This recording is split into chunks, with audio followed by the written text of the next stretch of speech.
Welcome to another edition of the Sim Racing Garage. I'm Barry Rowland, and in this episode, we'll be reviewing the Thrustmaster TSPC Ferrari 488 Challenge Edition wheel set. Now, that's a long title in anybody's book. A time-proven wheelbase that is sporting a rather new, officially licensed Ferrari 488 replica steering wheel that is a pretty good representation of the actual steering wheel used in the real car. So let's see how this kit fares in the SRG's review process. Let's get to it. Now for the closer look segment. Now we're going to look at the steering wheel first, and this is actually a good looking steering wheel. When I first pulled it out of the box, I've seen some pictures of it on the internet, obviously, like most people, and actually looked at a couple of videos of someone using it. But in hand, it really has a nice look to it. Of course, the fit and finish is all very good here. And it is a replica wheel of the actual Ferrari challenge car, the 488 Ferrari. And I'm actually going to show you a picture here of the wheel, and you can see what it looks like. Now, there are some compromises here on this wheel, and you'll notice that we actually have shifters on the wheel here, where in the actual car they're mounted to the column, and they're obviously very long also and made of carbon fiber. And also there's more LEDs on the Thrustmaster unit than on the actual wheel. And also we have some hat switches over here on these corners where there are knitter buttons on the actual real wheel. And we're also missing some buttons here on both sides of the actual rim. Other than that, though, it is a pretty good representation, I think. Thrustmaster has done a good job with this wheel. The usual injected molded plastic on the back for the housing of the electronics, and of course we have the usual threaded hub here with the big fat threads on it that of course we're going to be using to mount to the wheelbase. And you can see the plug in there that it will actually transfer the electronics. Now also there is an Alcantara finish on this, and it's a very nice finish actually. I was actually using this wheel without gloves and it felt pretty good. And it's done a good job as far as the stitching here. It's going to be not the easiest thing to see in this lighting, but anyway, the stitching is very nicely done here. I don't see any defects anywhere or anything that's sticking out that would make me think that they did a poor job with it. So quality control looks pretty good there. And also the rim itself here seems to be aluminum, and there's a very thin aluminum piece on top of this button plate on the back part of it. The buttons themselves, we have knitters, and they have pretty good tactile feedback. Not as good as a custom or real knitter buttons that we would get like on a custom button plate, or something like Asher Racing or something, or maybe Sam Maxwell's wheels. But they do have a click to them. It's kind of audible. But this is usually the standard fare for these kinds of wheels on the mass-produced type of wheels out there for our sim racing fun. And over here we have these nice, actually I wasn't sure about these when I first saw them because they have that little cone shape to them that comes off the button plate there. But they actually feel pretty nice, and not the most tactile feels to them when you're turning them, but you can feel that it is making a click on the indentations. And actually it's a push button too on both of these, and they do look good. I think they actually serve the purpose of what they need to do. And again, just knitters everywhere, and then we got our hat switches here which actually perform different functions. This will be like a four-way hat, and with a fifth push you can actually push the top of these down. You can hear that. And this will actually be a real hat depending on how we configure the wheel in the software or in the driver, and we'll get to that part when we do a basic setup. I'm going over a basic setting up the wheel, upgrading the firmware and things like that for the wheel and the base, and we'll get to that when we get there. Nice little Ferrari logo here. It actually has 6 bolts going around like the real wheel would have. And of course the real wheel doesn't have these bolts in it, but yeah, that's for, I guess, securing different spots of this button plate on the back of it. Anything else we want to say? The shifters themselves, well, they're aluminum handled bits, and is an adjustable factor in here because there is actually a second set of holes, so you can actually push them in further if you wanted to. I imagine for people with longer fingers would want it further in so that it would fit better. But yeah, that's the only adjustment it looks like we have here. And you can hear it clicking. And it's a very light pull weight on this shifter lever. Very similar, again, for the, mass-produced wheels out there that we found on the Thrustmasters and Logitechs and even the Fanatics. But they do the job, never had a problem with the shifters, and they felt good enough to where I knew I made a shift when I was actually using it. There's 4 screws here that will actually pull the back base plate off of this. And normally on these kind of wheels that come with these kits on Thrustmasters, Logitech stuff, I usually don't take those apart because it's just going to be a PCB board in here and really not much to see, the usual standard fare. And we won't even be able to tell what kind of buttons or rotaries on here because it's all proprietary, made for Thrustmaster. Right. Anything else we want to see here? The grip itself on this wheel is very good, and it is a 320 millimeter wheel as far as the distance between these edges here, which is a real wheel car size. And it does a good job. Actually, for rally and stuff like that, it's also a great wheel to use because I did a little bit of rally with that. And yeah, overall, not bad. On the back, they do actually have a label. It's very small. I don't know if you'll be able to read it. The Ferrari 488 rather challenge wheel. You can see it's over here in the gray section there. See if you guys can read that. But anyway, right. So there's the wheel. Now, also, what we're going to do is we're going to weigh the wheel, but we're also going to weigh the wheelbase and this toroidal power supply when we get to it. Speaking of, let's just take a quick look at that. This is a power supply, obviously, but when I first saw this, I said, that's pretty gimmicky. But once you have this in hand, it really is a substantial. First of all, it's very heavy, using a toroidal transformer inside. It has a very heavy feel to it, a lot of heft, and we'll see how much it weighs in a minute. But yeah, after looking at it, it's not that bad looking, as far as not that gimmicky as I thought it was going to be. And I've actually seen pictures of guys that are mounting this to the side of their rig and stuff like that. So that, yeah, well, okay, look, I got a turbocharger on my rig now. But anyway, on the important parts here are what this is actually putting out, which gives us an idea of what this 40 watt, what they claim a 40 watt motor is going to be able to do. And on the back here, we can see this is a North American unit, so it is a 110, 120, 60 hertz input and up to 2 amps. All right, so it needs at least a 2 amp circuit to run. And on the output, we have 24 volts, AC, and at 4 amps and 96 watts max. If you get a closer look at that.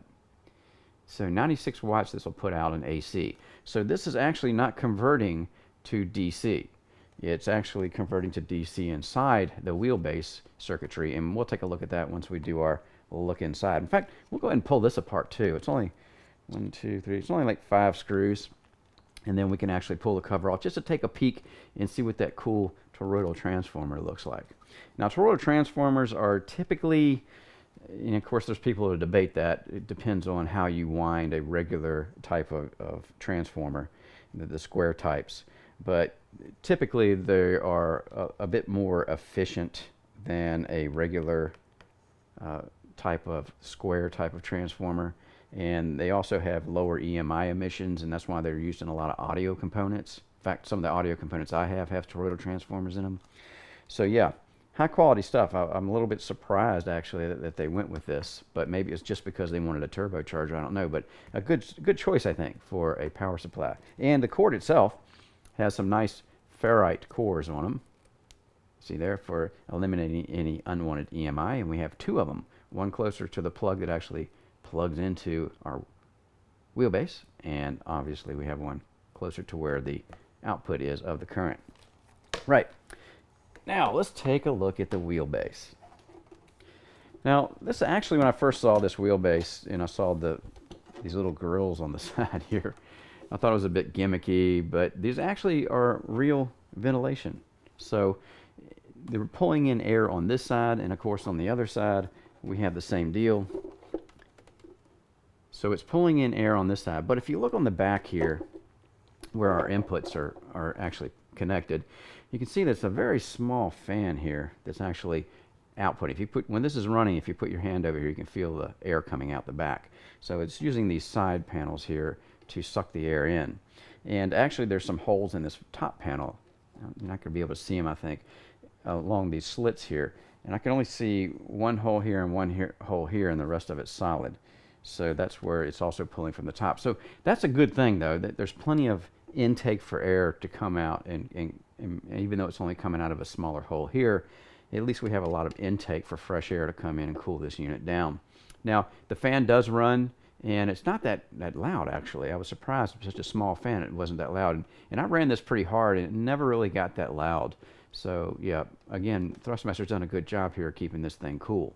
And, of course, on the back while we're here, we can see where we plug in our power supply.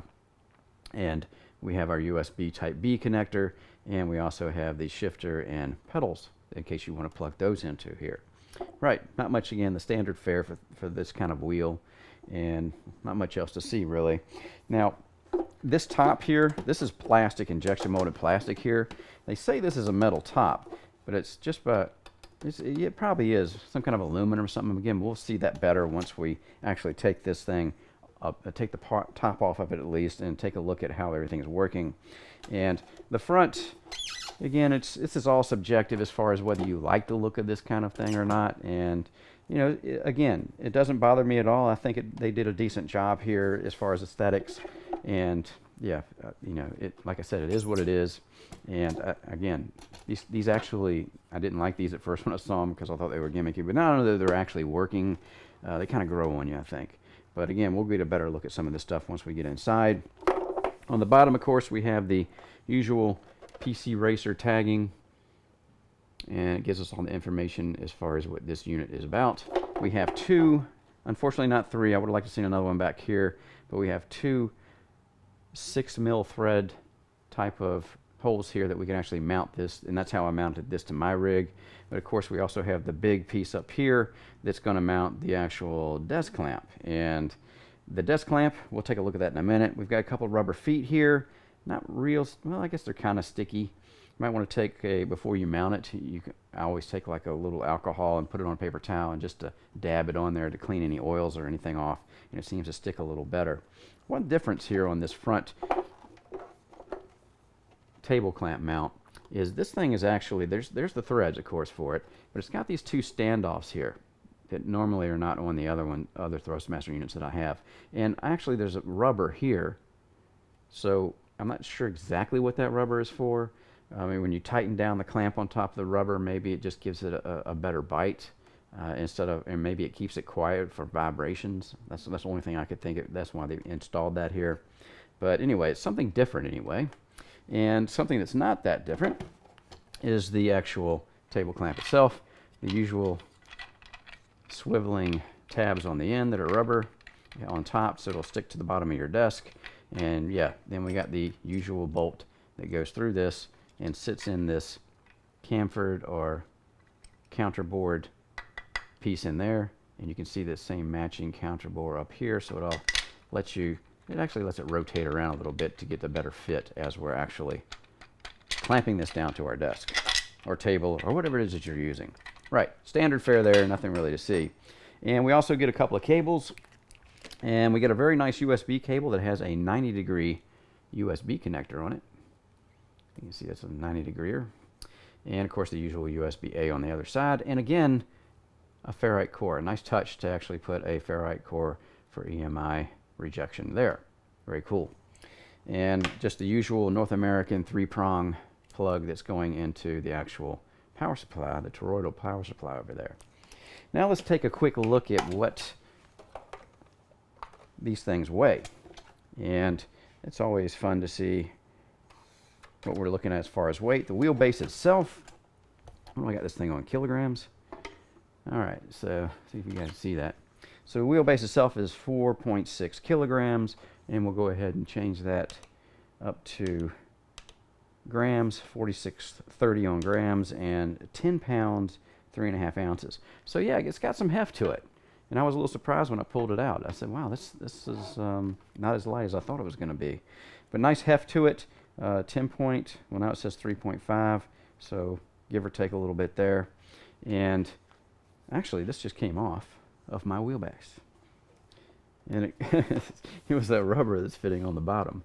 So apparently this will just come right off. I didn't know that was just sitting there. I didn't try to pull it off before, but yeah, something to be mindful of when you're trying to bolt that to your desk.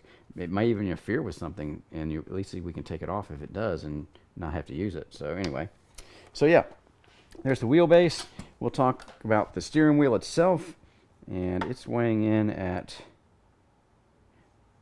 2 pounds and 8 ounces, or 1.1 kilograms. Again, a very lightweight wheel, which is a good thing for a motor base like this that doesn't have the ultimate power like a direct drive system does. The lighter the wheel, the better it's going to be for the motor as far as overworking the motor and causing too much dampening and the motor not be able to deliver the force feedback that it's capable of. Right. Anything else? Let's see, how many grams is that? It's 1,150 grams. So nice lightweight rim here. Now let's go over here to the transformer. And again, it doesn't look like much. It looks like just, you know, when I first saw pictures of it, I said, oh man, a cheap little power supply. But when you put this puppy on the weight, or on the scale, you can see this is almost the same weight as the steering wheel, 1,950 grams. And that comes out to 4 pounds and 5 ounces, or almost 2 kilos.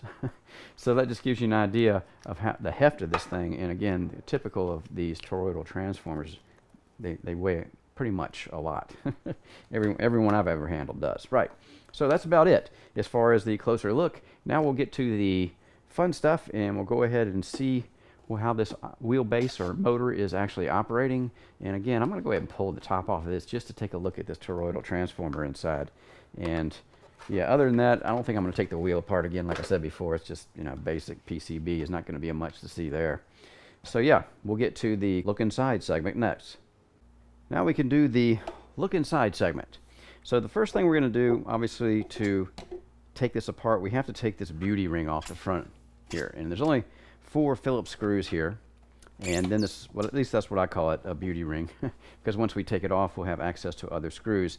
Now there's also some screws we're going to be taking off around the body of the wheel, but we'll get to that when we get there. So what we'll do first, and of course we'll speed this up where I can, is take out these 4 little Phillips screws on the beauty ring, and I'm going to use my handy DeWalt driver to do that.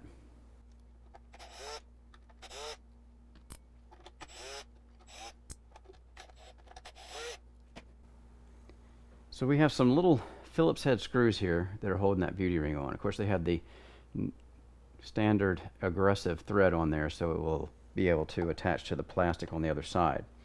So this should just come right off, and it or fall right off. There we go. And you can see it's just that regular injection molded plastic that we see on so many of these type of units. Of course, this has exposed us to 3 more Phillips screws here. And again, we'll get to the rest of them around the case in a minute. But we've also got, we're going to take out some Phillips screws that are inside of this housing here. Okay, we've got these 3 here, and that's going to release the top part. But to be able to see the gears and how everything's working, we're going to have to pull this bottom piece off too. And again, we'll get to that as we go along. But first, we'll go ahead, while we have the Phillips bit in that we need for these screws, we'll go ahead and pull those 3 screws out. And again, you can see we have the usual aggressive thread there because this is attaching to a plastic points on this housing. Right, so to save some time, and I don't know if you guys are going to be able to see this in the video or not, but there's that, there we go, you can see that one there on the top.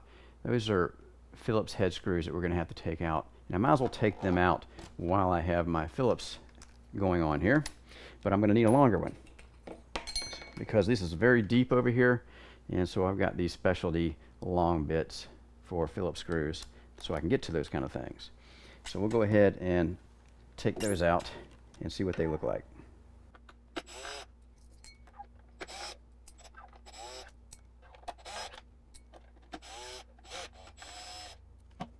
Now I wanted to show you this real quick.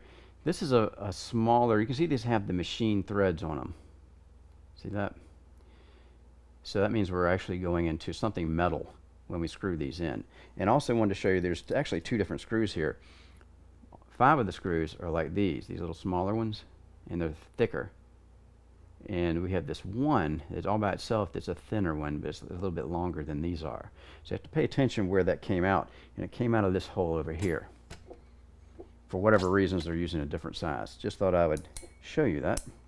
And I try to keep my screws kind of hunkered together here for different sections of the wheel, so it reminds me which ones go where.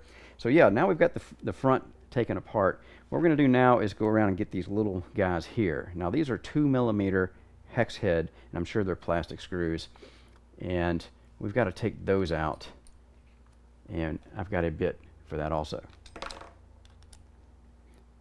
So let's go ahead and pull those out.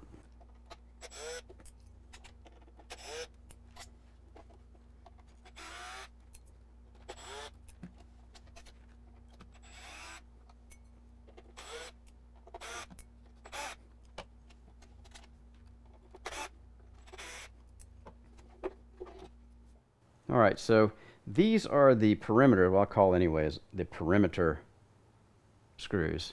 And they're all 2mm little button heads, 2mm. And again, they have the aggressive plastic thread on them that we see so much, again, in these type of units. And we've got a whole bunch of them over here. Now, there's still some more screws we're going to have to take out of this to get this apart. The top won't come off yet, and we won't be able to get this front off until we get the top off. And there's actually some more screws to be undone here. We've got one here. See that one there? We've got one here, and we've got one over here. And those are 2.5mm screws. Now we also have, I'm going to take those out, and we also have on the bottom, to get this front plate off, we've got 2 more of those screws, same kind of screws, on here, this side and this side. And these are those flat counter board screws or countersunk screw heads.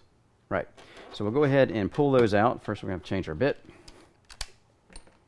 And we're going from a 2 to a 2.5. Let's go ahead and take those off.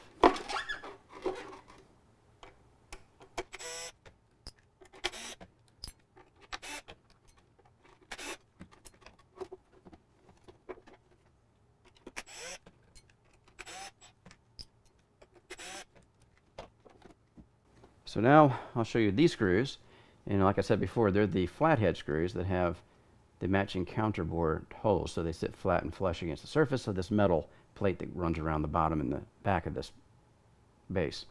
And again, it's just a plastic screw, so it has those big aggressive threads on it. Right, so now we should be able to just lift this top off. And there we go, just like that. There we go. And inside we can see again that yes, this is a metal top. It's on here because we can see here, you can see the metal part right there and the slots on it. So we actually have more air coming in here, but you see here, this port on this side doesn't have any intake on it. So even though it has these here, it can't intake on the top, but this one can. And yeah, that's the only intake on the top apparently.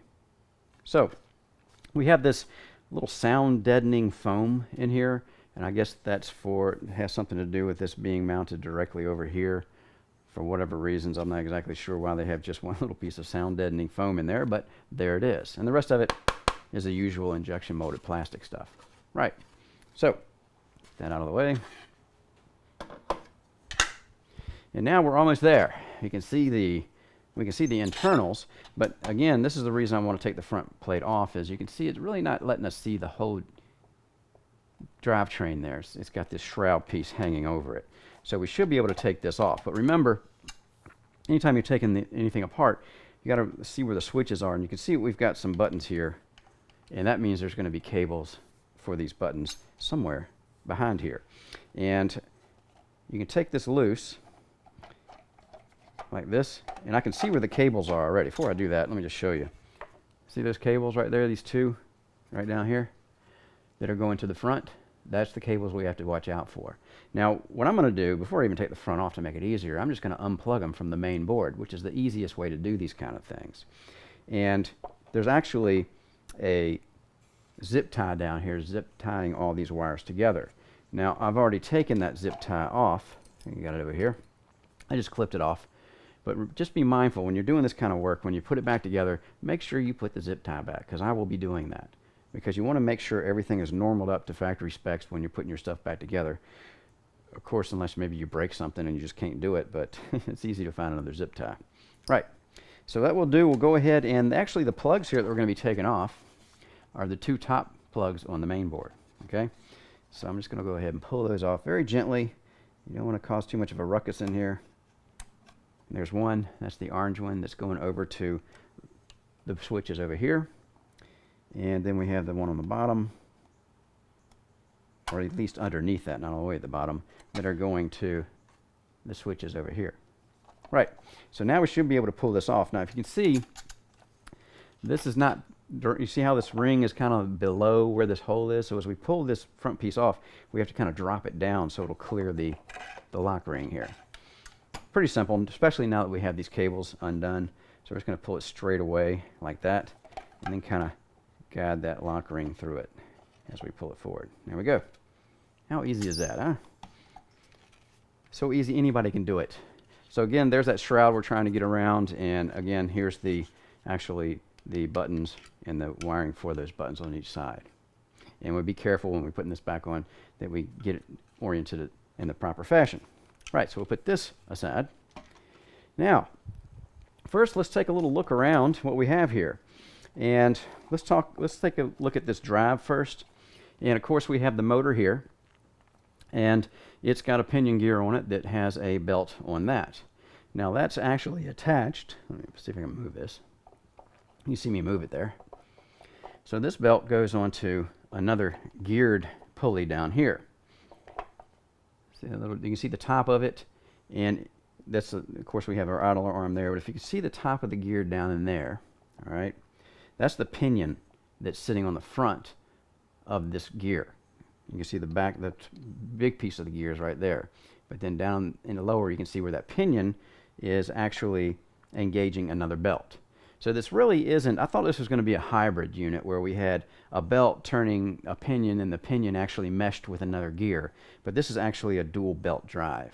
So because this pinion has another belt on it, which of course is going around this gear, which is actually going to turn the whole wheel. Right, so, and we got an idler pulley down here, or tensioner pulley rather, and a tensioner pulley up there. And they say that there's a ball bearing, sealed or shielded bearing in here, and it feels pretty tight, so I imagine there is. Especially for the upper end motor like this, or wheelbase like this, they're going to put the good stuff in. It probably has another bearing in the back of the shaft back here. Right, so here's the motor, and the motor actually has a number on it, and I don't think this is, I'll put it up there, just so you guys might be able to read that number, in case you need it for some reason. Replace the motor if one burns out. On the back of the motor, of course, we can see that's our position sensor, and it's a Hall-based positioning sensor, which is good because it doesn't rub against anything, so it should remain accurate for a long time. Have a good life cycle, in other words, on this sensor. Okay, now what else can we see? Let's kind of move around this way, and we've got the obviously the inputs for the pedals and the shifter back here, and they're just in a little housing that's sitting on the back here, and then the wires will actually go over to the main board to control that. Now what is really cool here that I found, and I'm kind of surprised, and actually hats off to Thrustmaster for taking this extra step. This fan here, and I wonder why it was kind of quiet. You can see the back of it through there, but this little fan here is actually encased in a rubber shroud. The whole piece here is rubber, where it attaches to this metal plate for the housing is also got these rubber grommets on it. So this thing actually, see if I can show you here, see how flexible that is? So any vibrations that we pick up from this fan are going to be absorbed by the rubber, and that's what keeps it so quiet. So yeah, again, I love seeing stuff like this when I open up a motor, or anything for that matter, that the manufacturer has gone to the steps, the extra steps, to do something like this to improve the performance, overall performance of this unit. So yeah, I really like that rubber thing. First time I've seen that, and yeah, hats off to Thrustmaster for going the extra mile there to actually install that so there's no more buzzing sounds or vibrations that we get from so many of the fans that we run on different things. Right. Also, we have the power supply coming in right there, and of course the USB-B port. And That's what you're looking at, these big capacitors up there, huge capacitors, because that's part of the power supply circuit that you can see on top there, where there's capacitors in the corner here. This is all the power supply circuit. You can see the big transistors here, power transistors. And yeah, this is obviously for filtering, and very well done power supply there. I like to see big caps like that because that means that you're going to have some good filtering on the EMI and things like that on the little spikes that we get when we're converting it over to a DC signal. Right. Rest of the motherboard, not much to see there. The usual little integrated circuit package there, and one over here, and a little clock over there, a quartz clock. Not really much to really talk about there, but it looks like it's a nice, easily replaceable unit there. So if the board goes bad, not very difficult to replace it at all. Right. So what we're going to do one more time, or not one more time, the first time, but I'm going to actually power this thing up so you guys can watch this thing turn. And I'm pretty sure this is going to work because I don't think it has to have any input from the wheel being connected to the front for this to actually function. So we'll find that out. That way you can see how the drivetrain is working on this system, and also we can observe the stop, the little stop back here, this little piece of plastic. Before I plug it in, it goes on the back of the motor. You'll see that go back and forth, and it's riding on kind of a worm gear that's on this steering shaft, and that'll be the stop. And you'll see it go one way, stop, go the other way, stop. So that's acting as a stop in there. And this plug we have here, the wires go all the way through the shaft. There's hollow shaft, and they come out the back. I don't know if you'll be able to see it very well, but there's actually a little bit of coiled wire coming out of the back here, like Thrustmaster does on most of their wheels. And so that's the electrical passage for the signals to go back here and go back to the main board. And it's coiled because when you take these things apart, you need to have some play to be able to pull this out without stretching the wires and messing up anything. Anyway, let's go ahead and take a look at this thing spooling up in its little test sequence and see what it looks like. So I'm going to get over here real quick and grab it as soon as I plug it in. There it goes. So, pretty cool, huh? So what we'll do is do it one more time. This time I'm going to be looking for that cam follower for the stops on the motor and see that going up and down. You can see that in the back. See how it moves back and forth? There we go. Cool. All right, so the good thing is everything is still working, and we got it completely, well, not completely apart, but as apart as we can without making it not work. So yeah, that's about it for the inside look, or look inside. And yeah, I like what I see in here actually. All this looks like good, high quality components. I don't see any cheap shortcuts in here anywhere. As far as, you know, you got to keep everything in perspective here, and, you know, remember where this wheel is targeted as far as the market that they're targeting. So yeah, I like what I see here, especially little things like this little rubber shroud around the fan. That is really cool. And hopefully you saw the engine number or motor number. If you ever need one, you can always just give me a shout and I'll tell you what it is. So yeah, what we'll do next is obviously put this back together very carefully, take our time and be patient, and it should work just as well as it did when we disassembled it. One more thing I wanted to point out is this whole piece here, this whole piece on the bottom, and it wraps around, of course, comes up to the top. That is one piece of metal sheet there. So very well done not to put plastic there. This whole thing that everything is mounted to all the way through here is all metal. Of course, we have some plastic on this side here. You can see this side panel is kind of flexible, but this is actually plastic. But other than that, yeah, I'm real happy with what I'm seeing here inside of this. Looks like it's well built rather, and yeah, we'll probably get a lot of long-term use out of it. Good life cycle, I think. So here we are starting off in iRacing at Sebring in the Ferrari GT car, the 488, of course. And first thing I noticed right off is you can see that I'm able to catch some, you can feel when the car is sliding pretty quickly with this wheel. And the whole time I'm using this wheel, I'm kind of trying to figure out what I'm going to compare it to. And I think the Thrustmaster's own T300 RS is the wheelbase to compare this to, because it has the characteristics of the 300 wheelbase, but of course this having the 40-watt motor, which is a more powerful motor, you know, we get more of everything. So yeah, we're getting more torque, we're getting more detail, and it seems just to be a bit faster in reaction as far as the telemetry that the game is putting out. And I'll actually use this in with the actual linear mode off, as I normally would do on a belt drive, and actually used it with linear mode on also. And yeah, it's kind of strange because it was actually smoother when I was using the linear mode than I was with the non-linear mode. Of course, it was a little bit more chatty, I guess, is the word I want to use. And I actually preferred it with the linear mode on, but that's probably because I'm coming from very smooth feeling direct drive wheels. So yeah, but this wheel, when you have it non-linear, it definitely is a little bit alive or a little bit more chatty in your hands than it is if you have it in linear mode. But of course, that's all personal preference and completely subjective. Everything else works. The shifters work fine, never missed a shift. I mean, the wheel's doing what it's designed to do. I'm able to feel exactly what the car is doing. The front end gets loose or the rear end gets loose. I'm able to input corrections for that. So yeah, I really don't have any complaints with this wheelbase. It's doing the job I thought it was, and you can see right there I just caught a little slide there. So easy enough. As long as it's doing that, in my book, it's doing its job. Now, what we're going to do next is, as usual, go to another game, and here we are in Assetto Corsa, and this is another surprise for me, but maybe not as much a surprise as I thought it would be if I was using a different type of wheel system, because the 300 and the T150 do better in Assetto Corsa for some reason for me than, say, my own direct drive wheels do, and I'm not sure why that is, but regardless, it's easy to get dialed in very quick, and you can see I just caught that little slide right there. It was very intuitive.